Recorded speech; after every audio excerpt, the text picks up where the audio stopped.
इस अंतराल में 1765 से 1773 इस अंतराल में बंगाल के गवर्नर के पद पर बैठने वाले गवर्नर पहले नंबर पर है 1765 से 1767 तक रहा रॉबर्ट क्लाइव। दूसरे नंबर पर 1767 से 69 तक रहा वारेन हेस्टिंग। 69 से 72 तक रहा जॉन कार्टियर। जॉन कार्टियर के बाद आया 72 से 73 तक रहा वारेन हेस्टिंग। और वारेन हेस्टिंग बाद में बंगाल का गवर्नर जनरल भी बन गया। 1772 से 1773 तक रहा गवर्नर और 73 से 85 तक रहा बंगाल का गवर्नर जनरल, पहला गवर्नर जनरल और अंतिम गवर्नर। 1773 की रेगुलेटरी एक्ट के प्रमुख परिवर्तन। इसमें ब्रिटेन के पीएम कौन थे, किस समिति ने बनाया था? फ्रेडरिक नॉर्थ और गुप्त समिति। इसमें हुए थे प्रशासनिक परिवर्तन। इसमें बंगाल में द्वैध शासन समाप्त कर दिया गया। बंगाल में नवाब के पद को समाप्त कर दिया गया। बंगाल में गवर्नर का पद खत्म करके गवर्नर जनरल का पद शुरू किया गया। गुप्त समिति किस लिए बनाई गई? फ्रेडरिक नॉर्थ कब प्रधानमंत्री थे? बंगाल से द्वैध शासन कब समाप्त हुआ? बंगाल के गवर्नर जनरल के लिए कार्यकारी परिषद बनाई गई। नवाब का पद कब खत्म किया गया, किस एक्ट के द्वारा? Executive council for governor general of Bengal के गवर्नर जनरल के लिए कार्यकारी परिषद का निर्माण हुआ। एग्जीक्यूटिव का कार्य क्या था? कार्यकारी परिषद का कार्य क्या था? ब्रिटेन द्वारा भेजे गए कानून को भारत में लागू कराना। ये नियम अब तक बंगाल के लिए थे केवल, लेकिन 1773 के बाद पूरे भारत के लिए हो जाएंगे। जनरल के अंदर क्या आता था? पूरा बंगाल के जनरल के अंदर क्या आता था? केवल बंगाल। और गवर्नर जनरल के अंदर क्या आता था? तीनों प्रेसिडेंसी पूरी भारत की, मद्रास, बंगाल, बम्बई। बंगाल के गवर्नर जनरल के लिए कार्यकारी परिषद कब बनाई गई और उसमें कितने मेंबर थे? मेंबर 4 थे।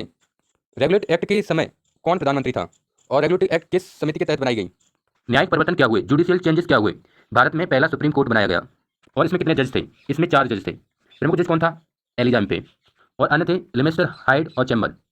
एलिजा इम्पे मुख्य, लिमेस्टर, हाइड और चैम्बर। और ये 1860 तक चला, उसके बाद बंद हो गया। 1860 में भारतीय हाई कोर्ट अधिनियम द्वारा रद्द कर दिया गया। कलकत्ता सुप्रीम कोर्ट बना था। इसका क्षेत्र अधिकार कितना था? बंगाल प्रांत के सभी मामलों में। 1774 से 1781 तक बंगाल प्रांत के सभी मामलों में। 1781 से 1860 तक only British subject of Bengal, केवल ब्रिटिश मामलों में। बाकी जगहों पर भी अलग अलग कोड बनाए गए थे, लेकिन उन पर ध्यान नहीं देना, हमें ध्यान सिर्फ इसी पर देना है। भ्रष्टाचार विरोधी परिवर्तन। कंपनी के कर्मचारियों पर निजी व्यापार पर रोक लगा दी गई। कंपनी कर्मचारियों पर गिफ्ट लेने पर प्रतिबंध लगाया गया। ये ब्राइवरी को रोकने के लिए था।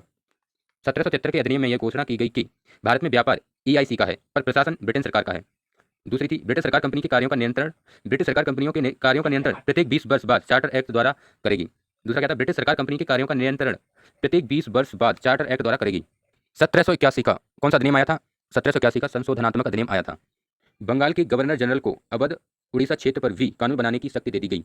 इससे क्या हुआ? गवर्नर जनरल ऑफ बंगाल की शक्तियां बढ़ गई। दूसरा कार्य क्या हुआ? बंगाल के गवर्नर जनरल को सुप्रीम कोर्ट, जो 1774 में बना था, के क्षेत्र अधिकार से बाहर कर दिया। अब बंगाल का गवर्नर जनरल बहुत पावरफुल हो गया इससे। बंगाल के गवर्नर जनरल का पद कब खत्म हुआ था? 1773 में। 1775 की बात है, नंद कुमार का केस है। नंद कुमार बंगाल के जमींदार थे और ये रिश्वत देते हैं 5 लाख की। 5 लाख की रिश्वत किसे देते हैं? वारेन हेस्टिंग को, ताकि नंद कुमार के बेटे को नवाब बनाया जा सके। लेकिन वारेन हेस्टिंग पैसे हड़प गया, नवाब भी नहीं बनाया। और 1775 में इस कारण से नंद कुमार सुप्रीम कोर्ट गए। सुप्रीम कोर्ट ने नंद कुमार को ही फांसी दे दी। जो न्याय मांगने गया था उसी को फांसी दे दी गई। तो इसको कहा जाता है भारत की पहली न्यायिक हत्या। अवध में एक क्षेत्र था, उसके नवाब थे, उसका नाम था चैत सिंह। अवध में एक क्षेत्र था, बनारस के नवाब थे चैत सिंह। उससे भी वारेन हेस्टिंग पैसे मांग लेता है, रुपए तो मैं तुम्हें नवाब बना दूंगा बंगाल का। 1781 घसीटा बेगम का केस। ये भी शाही घराने से थी। ये भी घसीटा बेगम भी अपने रिलेटिव को नवाब बनाना चाहती थी, तो इससे भी पैसे मांग लिए। और 1781 में चैत सिंह ने भी केस कर दिया कि उनसे भी रुपए मांगे गए हैं। सारी सारी बातें पहुंचती हैं ब्रिटेन में, तो वो समझ गए यहाँ पर सबसे बड़ी गलती वारेन हेस्टिंग की है। अब वारेन हेस्टिंग पर बंगाल के गवर्नर जनरल पर काबू करने के लिए ब्रिटेन से पिट्स इंडिया एक्ट आएगा। ये कब आया? बंगाल के गवर्नर जनरल के कार्यों का विभाजन करने के लिए एक एक्ट लेकर आया गया, 1784 का Pitt's India Act. William Pitt's Britain के PM का नाम था, इसलिए उन्हीं के नाम पर आया पिट्स एक्ट। इसे कल पढ़ेंगे। पिट्स इंडिया एक्ट।